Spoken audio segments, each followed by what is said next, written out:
O título da mensagem de hoje é o seguinte: não levante âncoras só porque o vento parece favorável. Não levante âncoras só porque o vento parece favorável.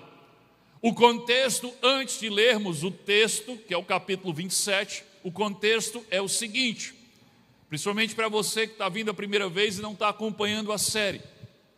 O contexto aqui, o apóstolo Paulo estava preso já havia alguns anos, preso injustamente,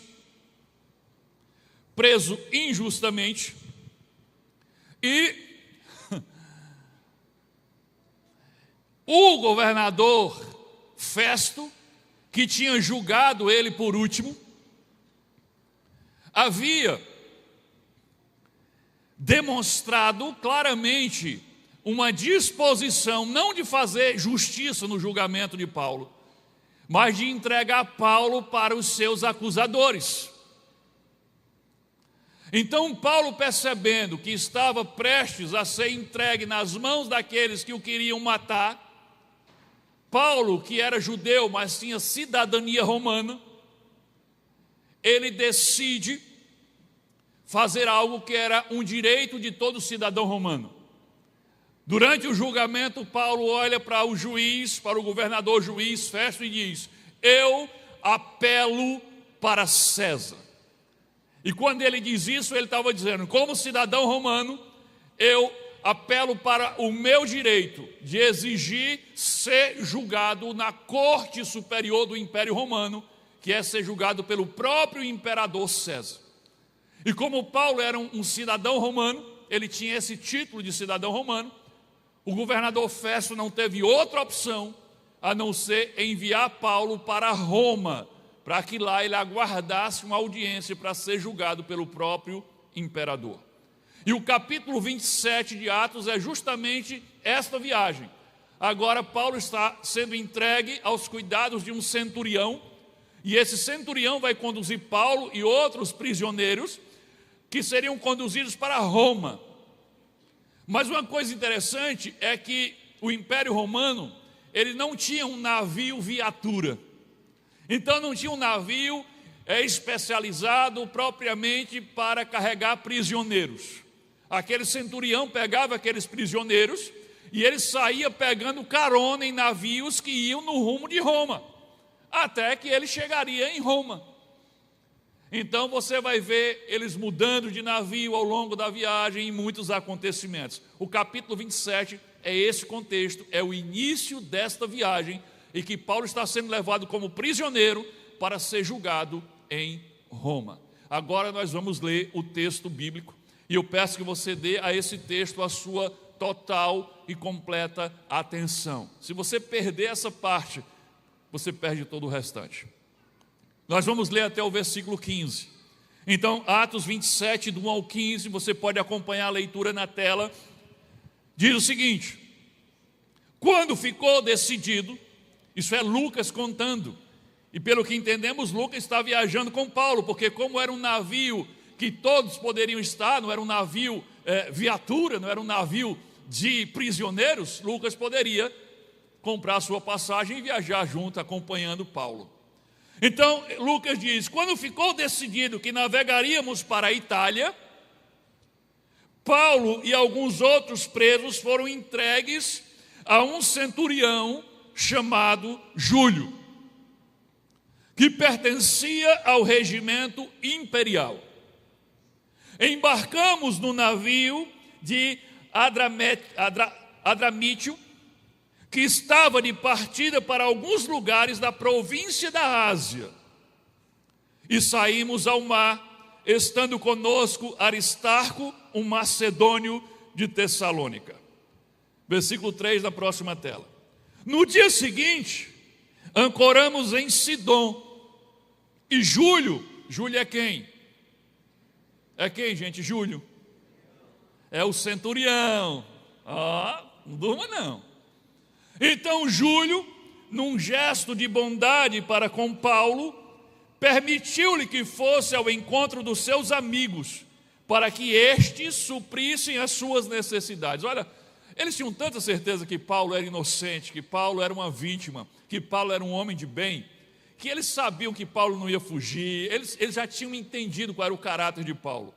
E aí, quando chega em Sidom, o centurião libera Paulo para sair do navio e ir até a casa dos amigos, para que os amigos suprissem Paulo do que ele ia precisar para a viagem.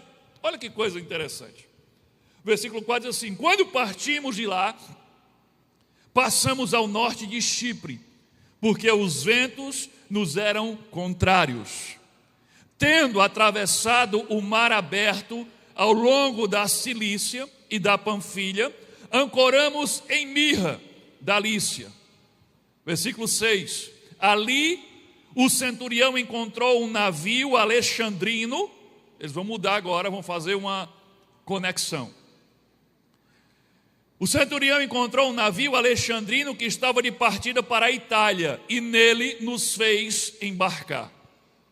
Navegamos vagarosamente por muitos dias e tivemos dificuldade para chegar a Cnido.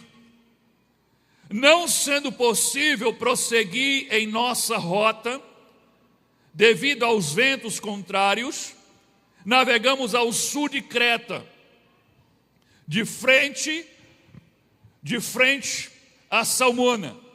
Costeamos a ilha com dificuldades e chegamos a um lugar chamado Bons Portos, perto da cidade de Lazéia. Tínhamos perdido muito tempo e agora a navegação se tornara perigosa, pois já havia passado o jejum. Por isso Paulo os advertiu: senhores, vejo que a nossa viagem será desastrosa e acarretará grande prejuízo para o navio, para a carga e também para as nossas vidas. Mas o centurião, em vez de ouvir o que Paulo falava, seguiu o conselho do piloto e do dono do navio. Na próxima tela.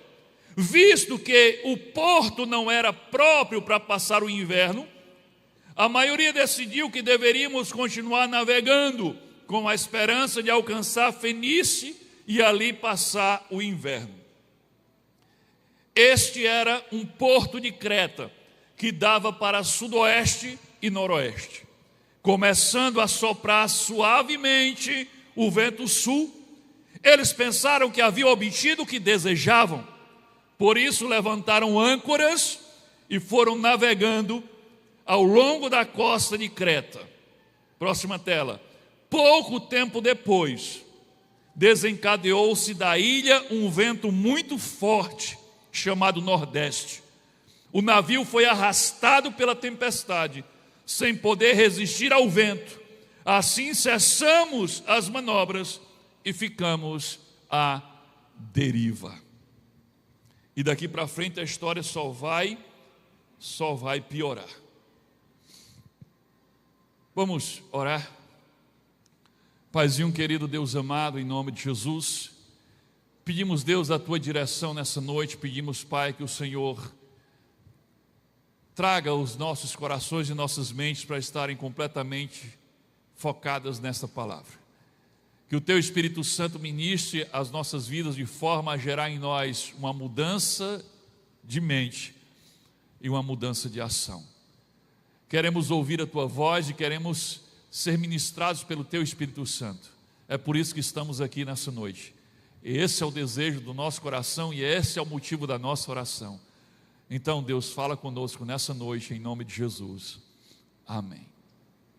Queridos, hoje nós não vamos ter no painel os avisos sobre geração futura. Alguma criança que está chorando, ore pelas crianças, tá? Chegaram 2 avisos, eu não tenho como parar a mensagem para dar aviso, eu vou só dizer agora que eu dei uma parada, o 453 e o 517, vai lá. Pronto, esse é o último, tá? E o 223. Então, se o seu filho é esse, ele está lá chorando, vai lá acalentá-lo, mas a partir de agora, ore pelas crianças.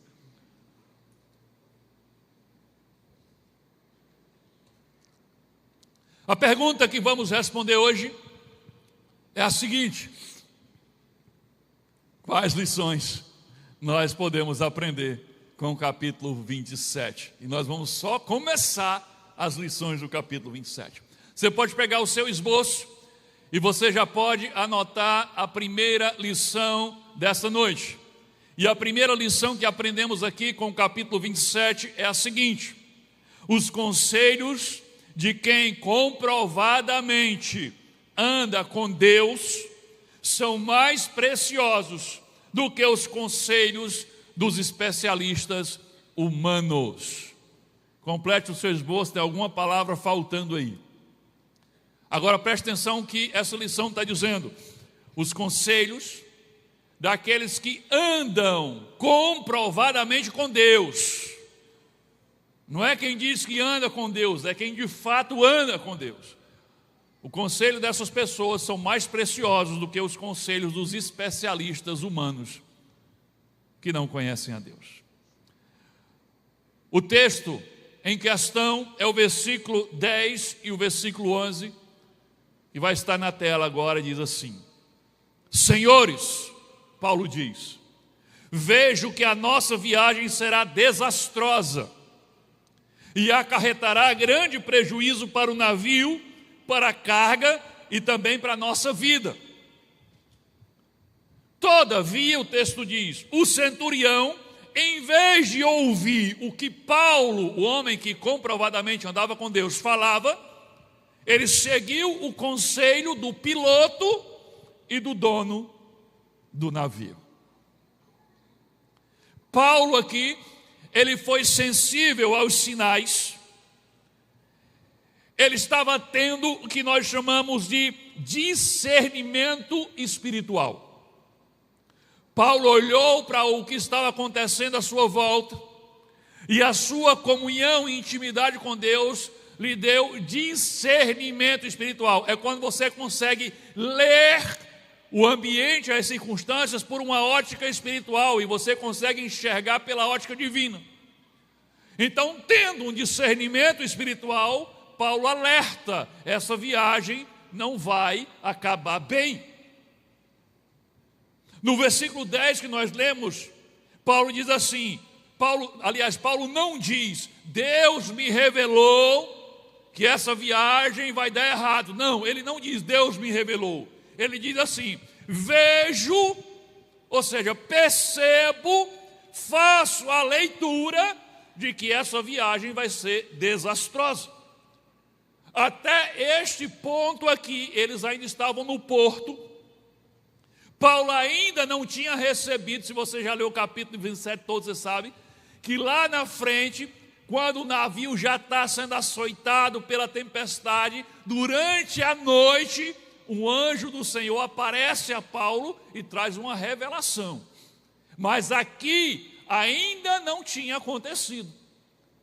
Então aqui, Paulo não estava falando que Deus havia revelado, ele estava falando do ponto de vista de alguém que anda com Deus, que tem discernimento espiritual. Quem anda com Deus cotidianamente, ele ganha a capacidade de discernir o que é certo e o que é errado, o que é bom e o que é ruim, e quando deve ir e quando deve ficar. Isso é uma capacitação espiritual daqueles que andam em intimidade com Deus. Eles conseguem ver além do que a maioria das pessoas consegue ver, porque consegue ver com olhos espirituais. E Paulo os advertiu, essa viagem vai terminar em desastre. Mas o centurião, diz Lucas, não quis lhe dar ouvidos, ele preferiu seguir o conselho de dois homens. Quem eram esses dois homens? O piloto do barco e o dono do barco. E aqui eu preciso que você preste muita atenção nesses dois personagens, o piloto e o dono do barco. Porque eles representam duas vozes que costumeiramente disputam a nossa atenção pelas nossas decisões. A primeira voz aqui é a voz do piloto. E o piloto aqui na história é quem? É o especialista. E nessa primeira lição nós vamos ficar só com o piloto. Deixa o dono do barco para a segunda lição. O piloto aqui é quem? É a voz do especialista. O piloto é o técnico, é o homem formado, experiente, o cientista. Ele conhecia o navio. Claro, muito mais do que Paulo conhecia o navio. Ele conhecia o mar, as rotas marítimas, ele estava acostumado em fazer a leitura dos ventos. E o centurião se vê num dilema. De um lado tem um especialista dizendo, ok, vamos embora, está tudo certo, vai dar certo a viagem. Do outro lado tem um homem que ele sabe que anda com Deus. Lembra da confiança que ele tinha em Paulo, quando deixou Paulo ir lá na casa dos amigos, em Sidom? Ele sabia que Paulo era alguém que falava a verdade. Então ele tinha um homem que andava com Deus, e ele tinha um especialista em navio, em rotas marítimas e em navegação. E ele deve ter pensado, Paulo entende muito de Deus, Paulo entende muito de escritura sagrada, mas de navio e navegação é melhor eu escutar o especialista. E aí Lucas diz que ele preferiu dar ouvidos ao que dizia o piloto. Embarcam, levantam âncora, começam aquela viagem. Pouco tempo depois, uma tempestade assola o barco.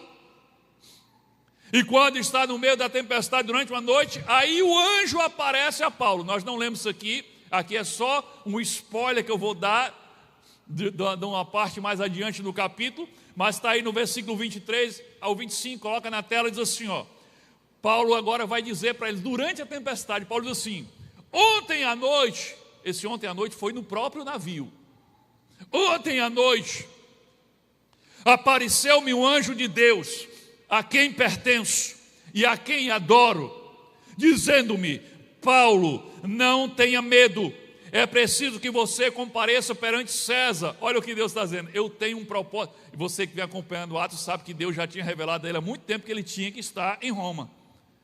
E mais uma vez o anjo está dizendo, não tenha medo, você não vai morrer aqui, porque eu quero que você chegue a Roma, porque você vai testemunhar em Roma. Então é necessário que você chegue perante César. Aí Paulo diz, Deus por sua graça, aliás o anjo, Deus por sua graça, deu as vidas de todos que estão navegando com você. O anjo está dizendo, por causa de você, Deus vai poupar a vida de todos os que estão nesse barco. E tinham mais de 270 pessoas no barco. Aí Paulo agora diz, assim, tenham ânimo, senhores, creio em Deus que acontecerá do modo como foi dito. Veja, o conselho de Paulo agora tem o peso de revelação divina. Quem anda com Deus opera nesses dois níveis. O nível da sabedoria e do discernimento espiritual e também o nível da revelação. Mesmo sem revelação é capaz de dar um conselho sábio com discernimento espiritual. Mas às vezes Deus lhe dá mais do que isso, Deus traz revelação.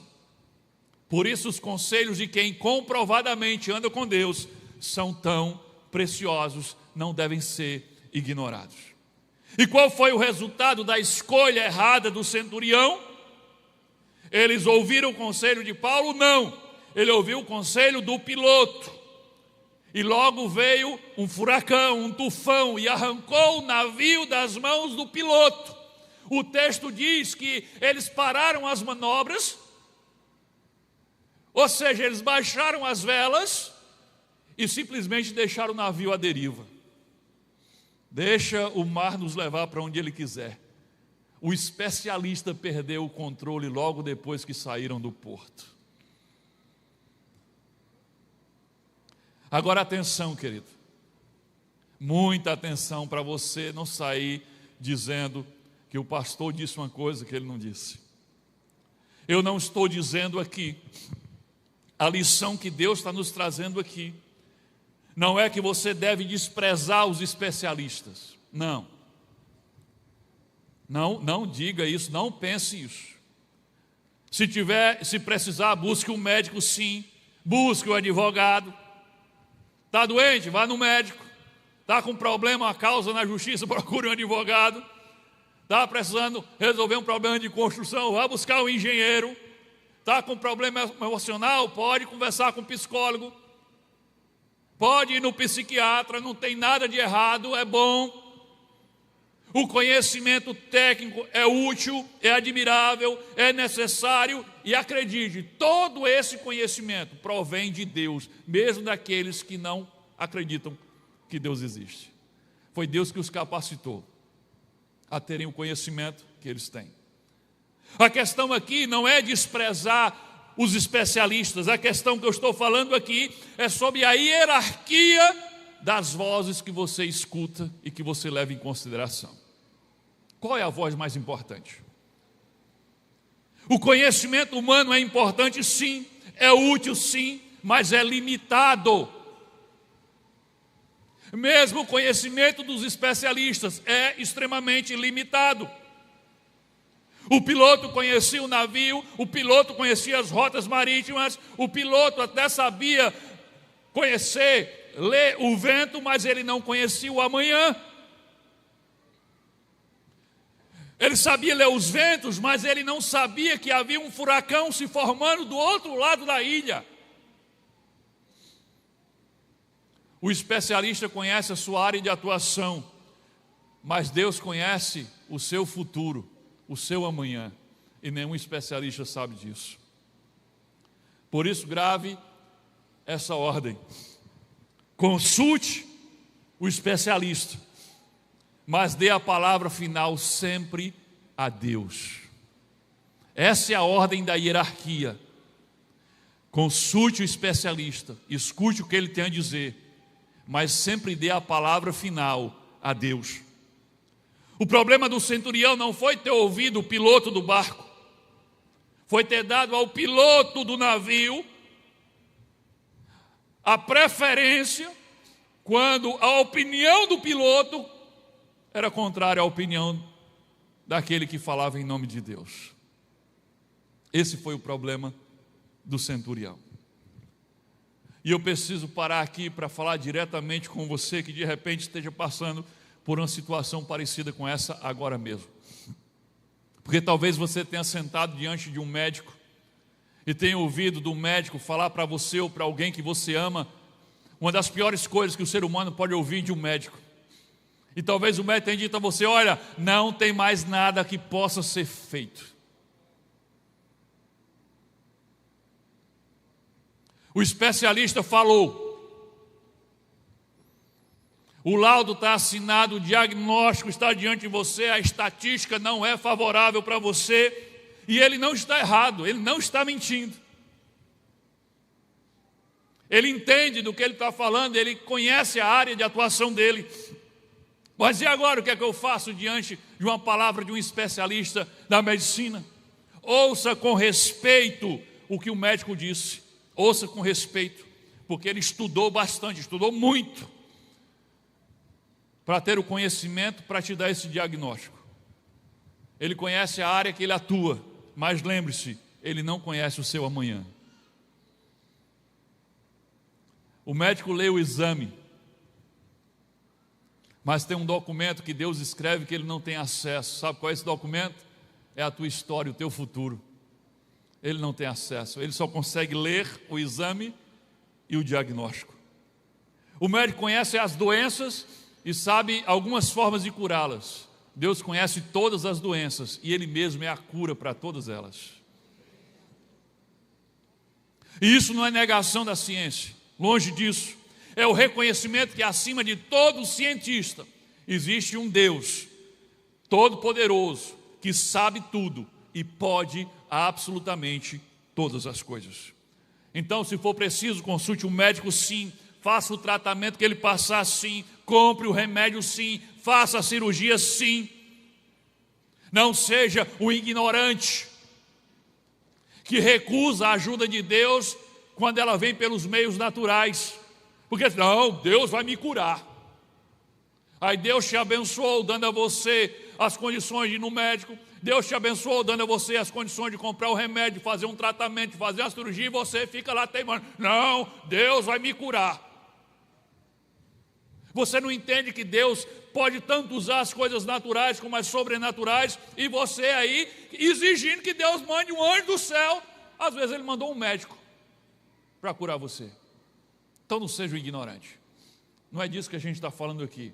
Não é você negar que toda a ciência humana é contra Deus. Não, Deus é a fonte de todo conhecimento humano. Então busque o tratamento, faça o que tem que fazer, faça a cirurgia, vá lá e faça. Mas nunca permita que um diagnóstico feito por um ser humano seja a última palavra para a sua vida. Porque a última palavra em todas as áreas da sua vida deve vir da parte de Deus. Isso vale para a medicina, isso vale para todas as áreas, vale para aquele advogado que diz, essa sua causa está perdida. Enquanto Deus não disser que está perdido, ainda há esperança. Isso serve para o psicólogo que diz, não, esse seu relacionamento conjugal está acabando com você, largue ele. Se Deus não falou para você largar, meu amigo, não deixe o psicólogo dar a última palavra. Ouça todos eles, pese os seus pareceres, mas leve tudo diante de Deus. Preste atenção, leve tudo diante de Deus antes de você fechar ou abrir qualquer porta na sua vida. A pergunta que esse texto deixa para nós, para a nossa vida aqui, é muito simples. A pergunta desta primeira lição que deve sair ecoando no nosso coração é a seguinte: quando o conselho de Deus contrariar o parecer dos especialistas, quem vai ganhar a palavra final no seu coração e na sua vida? Quem vai ter a primazia na sua decisão?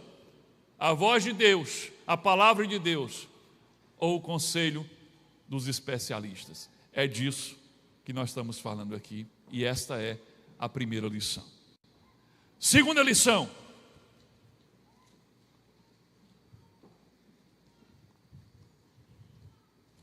Cuidado com o conselho de quem lucra com a sua decisão.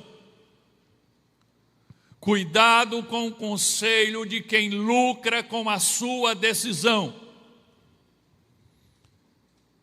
Agora chegou a hora de nós olharmos para aquele outro personagem. Lembra? Eram dois. Tinha o piloto do navio e tinha um outro personagem que o centurião deu ouvidos. Era o dono do navio. Versículo 11, coloca na tela. Todavia o centurião, em vez de ouvir o que Paulo falava, seguiu o conselho do piloto e do dono do navio. Então a segunda voz aqui é a do dono do navio, e aqui é a voz do interesse. O piloto era a voz do especialista, o dono do navio é a voz do interesse.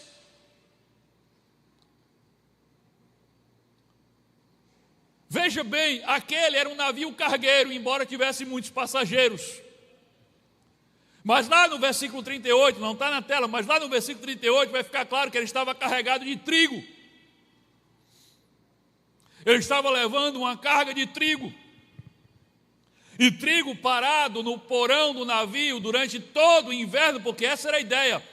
O navio tinha que ficar atracado naquele porto durante todo o inverno para depois ser seguro ele partir. O trigo poderia estragar. Outra coisa, o dono do navio não ganhava por mercadoria que não era entregue. Ele só ganhava quando entregava a mercadoria. Então, trigo no porão do navio era sinal de prejuízo para o dono do navio. Cada dia que aquele navio ficava aportado ali, era sinônimo de prejuízo para o dono do navio. Agora me responda, o conselho do dono do navio era um conselho isento, imparcial? Era um conselho confiável? Eu digo que não. Por quê? Porque o conselho dele estava contaminado pelo interesse no lucro ou pelo medo do prejuízo. O conselho do dono do barco tinha interesse de lucro na decisão. Ele não estava avaliando apenas o risco da viagem, ele estava avaliando o custo de não fazer aquela viagem. Enquanto alguns estavam pensando se a viagem vai ser segura, não vai ser segura, ele tinha outros interesses. Ele pensava: meu Deus, e esse trigo todinho aqui no porão desse navio? Que prejuízo eu vou tomar? O conselho dele estava contaminado. Querido, quantas pessoas já naufragaram na vida porque ouviram conselhos de gente que tinha interesse de lucrar com a sua decisão, com a decisão que eles aconselharam você tomar.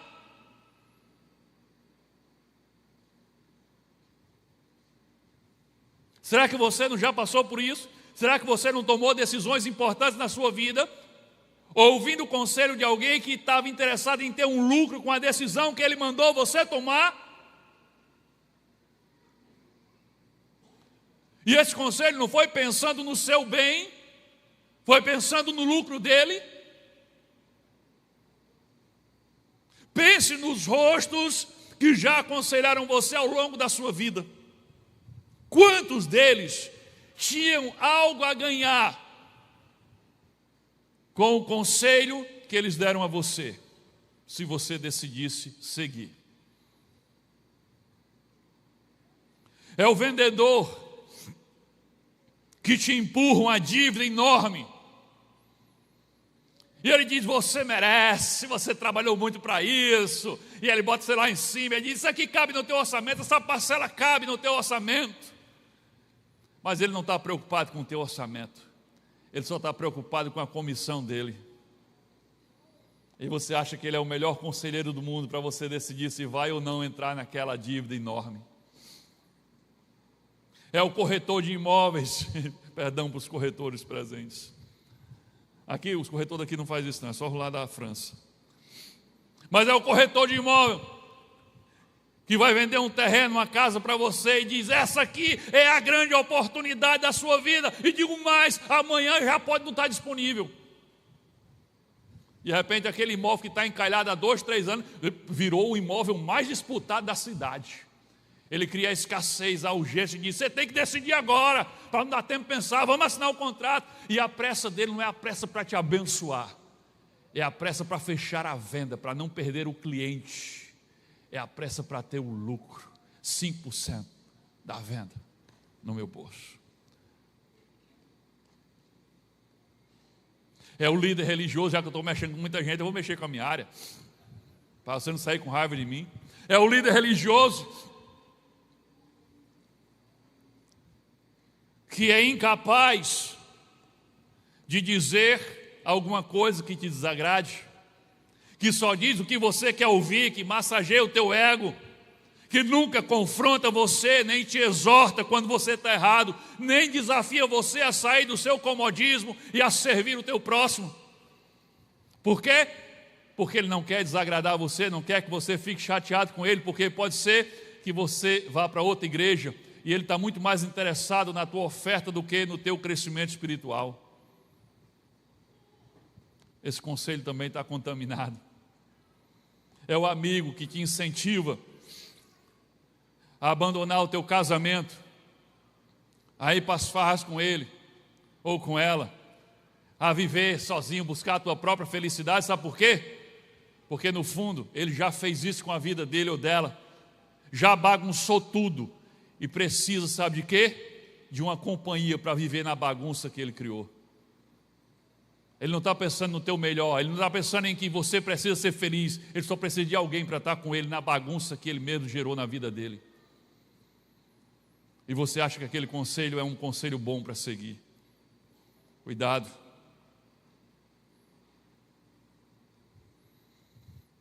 Por isso a pergunta que você precisa fazer antes de acatar qualquer conselho não é apenas se a pessoa entende do assunto, mas sim essa pessoa tem alguma perspectiva, algum interesse de lucro com a decisão que ele está me aconselhando a tomar?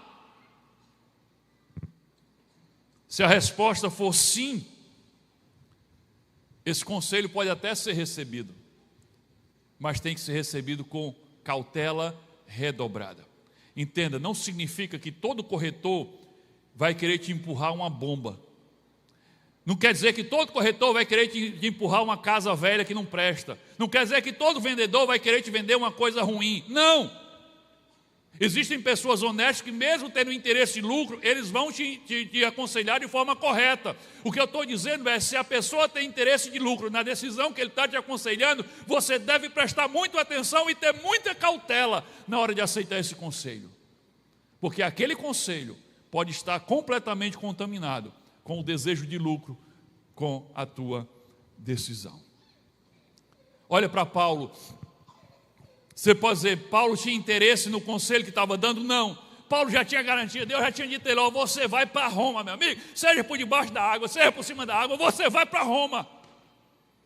Paulo sabia que não ia morrer.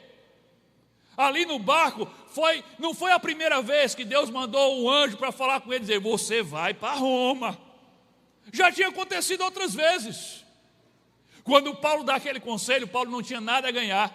Pelo contrário, Paulo era um prisioneiro e estava se indispondo com o centurião que queria ir partir, estava se indispondo com o piloto, com o dono do barco que queria partir, com as outras pessoas que estavam no barco que queriam partir.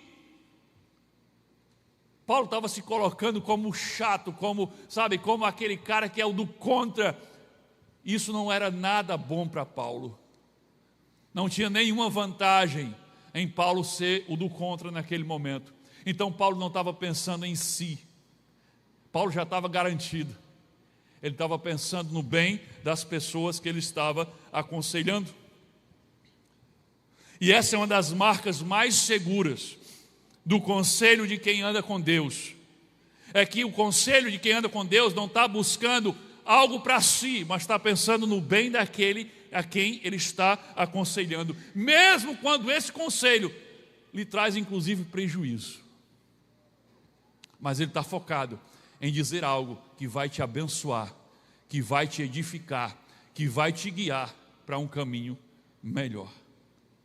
É aquele amigo que diz o que você não quer ouvir, mesmo arriscando perder a tua amizade. É o pastor que confronta o teu pecado, que te exorta quando você está errado, mesmo arriscando você ficar chateado com ele e ir embora para outra igreja. É o irmão na fé que diz o não quando todo mundo está dizendo sim. É esse tipo de voz que deve ter um peso muito maior na hora de você tomar uma decisão, porque são pessoas que não estão buscando nenhum tipo de ganho com o conselho que estão dando a você. Quando a voz do interesse fala mais alto do que a voz de Deus, o naufrágio do navio. Terceira lição que aprendemos aqui.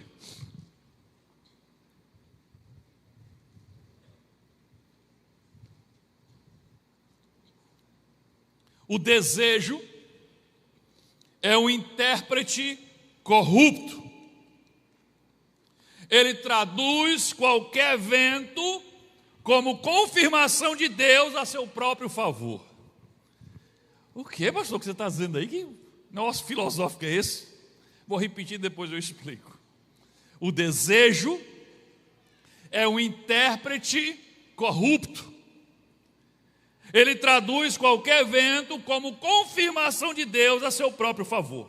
O que eu quero dizer é o seguinte: quando você quer muito uma coisa, quando você deseja muito uma coisa, você tende a interpretar qualquer coisa como sinal de Deus para confirmar aquilo que você já quer.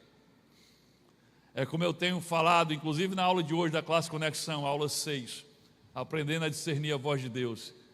Eu costumo dizer assim: é muito fácil confundir a minha vontade com a voz de Deus. E a gente faz isso o tempo todo. Eu quero tanto uma coisa, eu quero tanto, desejo tanto, que eu digo, não, Deus está querendo isso para mim também. Deus confirmou. Não, eu orei e Deus confirmou. Mas, querido, circunstância não é bússola e vento não é voz de Deus. Vamos lá em Atos, versículo 12 e 13. Visto que o porto, presta atenção, esse texto é muito precioso. Visto que o porto não era próprio para passar o inverno, olha como é que começa a conversa. O porto que eles estavam, embora seja chamado de bons Portos. Olha que ironia. O nome do porto era Bons Portos, mas não era tão bom assim. Então, visto que o porto não era próprio para passar o inverno, a maioria decidiu que deveríamos continuar navegando, com a esperança de alcançar Fenície e ali passar o inverno, porque lá tinha um porto mais bem estruturado. Começando a soprar suavemente um vento sul, eles já tinham visto que o porto não presta para passar o inverno. Todo mundo já decidiu, a maioria já decidiu partir. Aí depois disso veio o quê? Soprou um vento suave do sul. Pensaram, quando o vento soprou, eles disseram, pensaram que haviam obtido, tinham conseguido o que desejavam. Por isso, levantaram âncoras. O que é que eles queriam? O que é que eles desejavam? Partir. Levantaram âncoras e foram navegando ao longo da costa de Creta. Querido, que revelação. Olha como esse versículo começa. Visto que o porto não era próprio para passar o inverno, a maioria decidiu que era para ir embora. Ninguém naquele barco queria ficar naquele porto. Eles olharam para o porto e disseram: aqui não tem estrutura, aqui não tem condições, é muita gente, aqui não dá para passar o inverno inteiro. E a maioria já tinha tomado uma decisão. É o que eu digo, já tinham dado a curva, já tinham tomado a decisão, partir. Nós já vimos nas lições anteriores, nas duas lições anteriores, o perigo de dar a palavra final aos especialistas e o perigo de dar a palavra final àqueles que têm lucro com a sua decisão. Agora precisamos encarar outros dois falsos critérios enganosos que podem levar você a tomar uma decisão errada na sua vida. E o primeiro critério que eu quero destacar aqui é a opinião da maioria. A opinião da maioria. O versículo 12 coloca na tela e diz assim: a maioria decidiu que deveríamos continuar navegando. Para que chegasse à conclusão de que a maioria tinha decidido, houve, nem que seja uma votação, uma pesquisa, uma enquete ali entre aqueles que estavam no navio. Porque como é que eles saberiam que a maioria queria partir? Então houve uma espécie de votação e a maioria disse: o certo é partirmos desse porto, porque esse porto não presta para ficarmos aqui. Não é seguro ficar aqui. Querida, a maioria nem sempre está com a razão. Na verdade, a maioria dificilmente consegue discernir a vontade de Deus. Aquele ditado que diz: a voz do povo é a voz de Deus, isso não é da Bíblia. Irmão, isso não é da Bíblia. Tem muita gente dizendo que tem versículo na Bíblia que não tem. Sabe, irmão, aquele versículo da Bíblia que diz: a voz do povo é a voz de Deus. Só se for no livro de Inventares, capítulo 1, versículo 2. A Bíblia nunca falou que a voz do povo é a voz de Deus. Não poderia ser tão errado quanto isso é. A maioria tende a se afastar da vontade de Deus e não ir na direção de Deus. A Bíblia está cheia de exemplos. Quando nós voltamos no Antigo Testamento e chegamos lá no Monte Sinai, quando Moisés subiu no Monte Sinai para falar com Deus e estava demorando demais, houve uma votação e a maioria decidiu que queria construir um bezerro de ouro para adorar o bezerro. E Arão acabou cedendo porque a maioria decidiu e construíram um bezerro de ouro e disseram: foi esse bezerro que nos tirou da escravidão do Egito. Mas veja só, olha como a maioria é inteligente. Deus tinha tirado eles do Egito fazia pouco tempo e agora estavam construindo um bezerro e dizendo: foi o bezerro que tirou a gente do Egito. A maioria. Quando eles saíram do Egito, pouco tempo depois, Deus deu a eles a oportunidade de entrar na terra prometida. Pegou um líder de cada uma das tribos, eram 12 tribos, 12 espias, e disse: vão lá na terra que eu vou dar a vocês, espiem a terra, vejam como ela é. 12 foram para lá. Quando voltaram, a maioria, 10 dos 12 disseram: não tem condição não. A gente for para lá, a gente vai morrer. Nunca que a gente vai conquistar aquela terra. É uma terra cheia de gigantes, exércitos armados. A maioria não creu, a maioria duvidou. E por isso padeceram no deserto por 40 anos. Quando Jesus estava aos frangalhos, depois de ser surrado, com a coroa de espinhos na cabeça, Pilatos, tentando se livrar da responsabilidade, chega, coloca Jesus diante da multidão, traz um caba de peia chamado Barrabás, um assassino, e pergunta à multidão: quem vocês querem que eu solte, Barrabás ou Jesus? E a maioria grita: Barrabás, Barrabás. E Pilatos diz: o que é que eu faço então com Jesus? E a maioria grita: crucifica-o, crucifica-o, crucifica-o. Entende para onde é que a maioria está indo? Em Êxodo capítulo 23, versículo 2, está escrito: não acompanhe a maioria para fazer o mal. A maioria tende a escolher o caminho errado.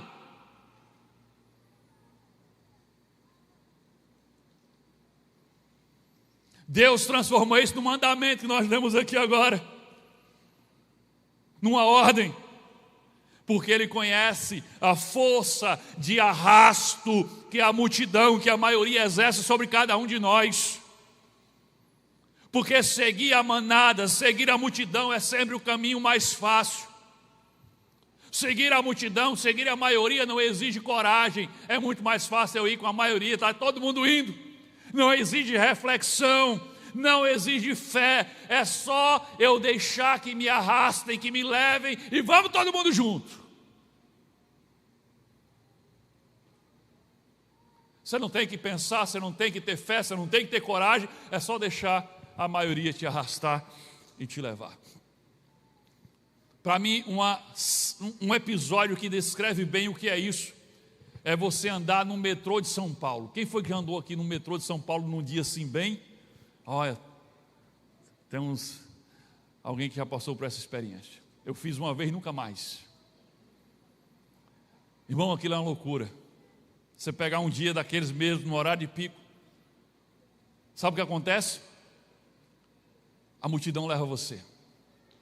Você está aqui de frente para a porta do trem, você está esperando aqui e o trem parou. Meu irmão, se você não quiser entrar naquele trem naquela hora, você não tem escolha. Porque os seus pés saem do chão e o povo arrasta você para dentro do trem. E aí depois você está dentro do trem, você fica, a próxima estação não é a minha é só lá na frente. Mas se você estiver de frente para uma porta, é melhor você se agarrar num ferro daquele e agarrar firme. Porque senão eles tiram você do trem, botam você na estação e você sai arrastado por todo mundo. Que sensação horrível aquela. Essa é a força de arrasto da multidão. Você não tem que pensar, você não tem que ter coragem, você não tem que ter fé. A multidão naturalmente arrasta você. Se você for numa rua e de repente, uma rua movimentada, do centro da cidade, de repente começar aquele tumulto, todo mundo correr para um lado, bem rápido, o que é que você faz? Você corre também, não é? Para o lado que eles estão correndo, não é? Você pensa alguma coisa, você vai questionar alguma coisa, não, você corre, simplesmente corre. Se você estiver correndo para um buraco, você cai no buraco junto com eles. Esse é o poder de arrasto que a maioria tem sobre nós. Aí está o perigo. Por isso que Deus diz: não se acompanhe com a maioria para fazer o que é errado. Querido, as decisões sérias da vida, elas exigem critérios muito mais fortes do que simplesmente vou fazer porque todo mundo está fazendo, vou porque todo mundo está indo. Quantos jovens não acabaram com as suas vidas porque a maioria dos seus amigos estavam usando drogas e eles também foram usar drogas? Quantos homens e mulheres não estão acabando com seus casamentos porque a maioria tem o discurso agora de dizer: O importante é buscar a minha felicidade. E se eu não estou feliz, caio fora. A maioria está fazendo isso, está falando isso, está indo por esse caminho, eu vou também. O Geração Futuro hoje aqui está forte. E olha que a gente tem um auditório muito especial, com uma mensagem especial para eles lá, viu? Queridos, cuidado com a maioria. Veja o que Jesus falou sobre a maioria. Agora pensa nisso. Mateus 7, versículo 13 a 14. Jesus disse assim, entrem pela porta estreita, pois larga a porta e amplo o caminho que leva à perdição. E são muitos os que entram por ela, por essa porta larga. Aí ele diz no 14, como é estreita a porta e apertado o caminho que leva à vida, são poucos os que a encontram. Veja, onde é que a maioria está aqui? Para onde é que a maioria está indo aqui? Segundo Jesus Cristo, a maioria está indo para a perdição. Então faça as contas, não é difícil. Se o princípio que rege as tuas decisões importantes é seguir a maioria, o teu destino final vai ser também a perdição. Quem quer andar com Deus num mundo que jaz no maligno, precisa aprender a andar na contramão do mundo. Precisa aprender a nadar contra a correnteza. Está todo mundo vindo para cá, eu estou indo para lá. Precisa aceitar ser chamado de careta, de retrógrado, de extremista, de radical. Paulo aceitou ser o voto vencido naquele navio. Ele aceitou ser o do contra naquele navio. Está todo mundo dizendo, é para ir. Paulo disse, não, é para ficar. Você acha que Paulo foi visto com bons olhos ali? O segundo falso critério é a aparência das circunstâncias. A aparência das circunstâncias. Agora preste atenção, o versículo 13. Versículo 13 diz assim, coloca na tela. Começando a soprar suavemente o vento sul, pensaram que haviam obtido o que desejavam. Por isso, levantaram âncoras. Olha que coisa impressionante. Depois da decisão da maioria tomada, veio a confirmação que todos esperavam. Um vento sul, suave, manso, soprando exatamente na direção que eles queriam ir. E o texto diz: pensaram que haviam obtido o que desejavam. O que é que eles desejavam? Ir embora. E o vento suave apontando para a direção que eles queriam ir, eles disseram: eis aqui o sinal. Se eles fossem crentes, tinham dito: é sinal de Deus que a gente tem que sair desse porto e seguir viagem. Eles não interpretaram o vento, eles interpretaram o seu próprio desejo. Eles queriam partir daquele porto, e eles interpretariam qualquer sinal como sinal para partir dali, porque a decisão já estava tomada. Você consegue ser tão honesto a chegar ao ponto de entender que você faz isso também? Você consegue ser tão honesto para reconhecer que talvez nesse exato momento você esteja tomando uma decisão importante, alegando que Deus deu a confirmação, mas na verdade é só o desejo do seu coração de ver confirmação onde não tem?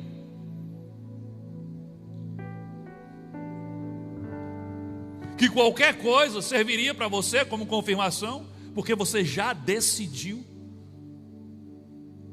que vai fazer ou que não vai fazer?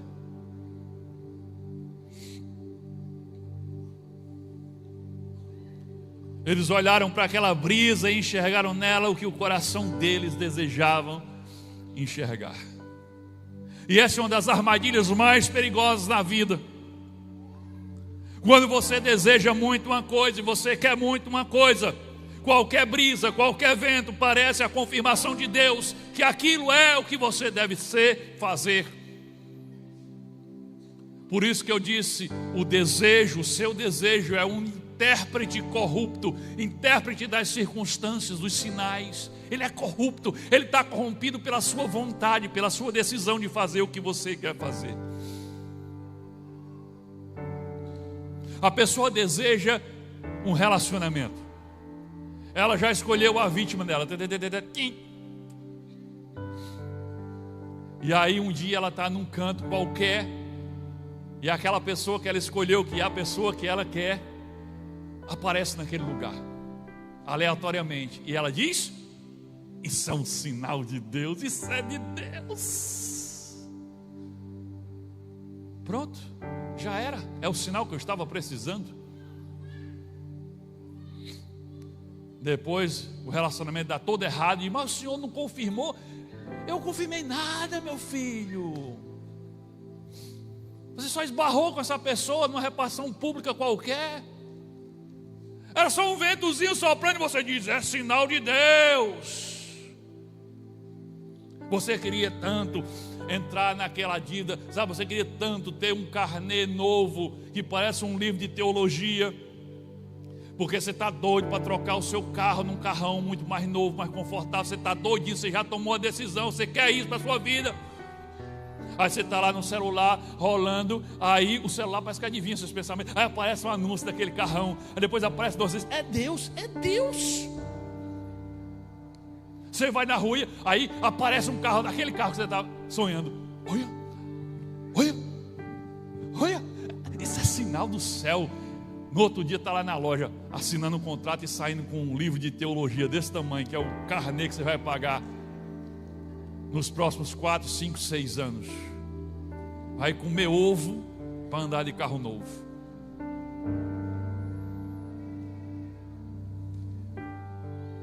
Grave isso. Porta aberta nem sempre é sinal de Deus. O caminho largo que Jesus falou estava repleto de portas escancaradas e largas, mas todas elas levavam à perdição. Veja o que Paulo mesmo ensina, escrevendo a sua segunda carta aos Coríntios, capítulo 5, versículo 7. Olha o que Paulo ensina, coloca na tela. Ele diz: porque vivemos por fé e não pelo que vemos. Ou seja, nós vivemos pelo que cremos e não pelo que vemos. Os nossos olhos são enganosos. Quem seguia pela vista, pelas aparências, pelas circunstâncias, pelos ventos brandos, acaba naufragando. Entenda, do mesmo jeito que o céu escuro e o vento forte não significa que você vai morrer. O céu claro e o vento brando não significa que você vai ter uma viagem tranquila. Circunstâncias não são bússolas. Vento não é voz de Deus. O vento sul suave do versículo 13 durou apenas o suficiente para tirá-los do porto seguro em que eles estavam. Logo depois o texto diz, versículo 14, coloca na tela: pouco tempo depois desencadeou-se da ilha um vento muito forte chamado Nordeste. E aqui foi só o começo do desmantelo. O restante do capítulo você vai ver que a história vai terminar mal. Querido, quando algo é contrário à orientação de Deus, não interessa se parece bom, não interessa se parece vantajoso, não interessa se parece seguro, no final vai te levar para o olho do furacão. Obedecer a Deus é sempre mais seguro do que ficar tomando decisão com base no vento. Então seja guiado não pelos seus olhos, mas pela sua fé. Seja guiado não pelo que você vê, nem pelo que você sente. Seja guiado pelo que você crê. Não seja guiado pelo vento, mas pela palavra de Deus, que nunca, jamais passa ou muda. O vento, como vimos, agora está suave, amanhã é um furacão, daqui a pouco é um tufão. Jesus disse: as minhas ovelhas ouvem a minha voz e me seguem. É assim que a gente guia a nossa vida, é ouvindo a voz dele e seguindo a voz dele. Naquele dia, Bons Portos, lá em Bons Portos haviam 2 critérios de decisão em conflito. De um lado, o especialista, a maioria, o vento suave. Do outro lado, apenas o conselho de um homem que andava com Deus e ouvia Deus falar com ele. E a pergunta que fica para a nossa vida é esta: na próxima decisão importante da sua vida, o que é que vai pesar mais na balança? A contagem dos votos, a leitura dos ventos ou a palavra de Deus? Eu quero que isso saia martelando na sua mente e no seu coração. Que Deus nos abençoe em nome de Jesus.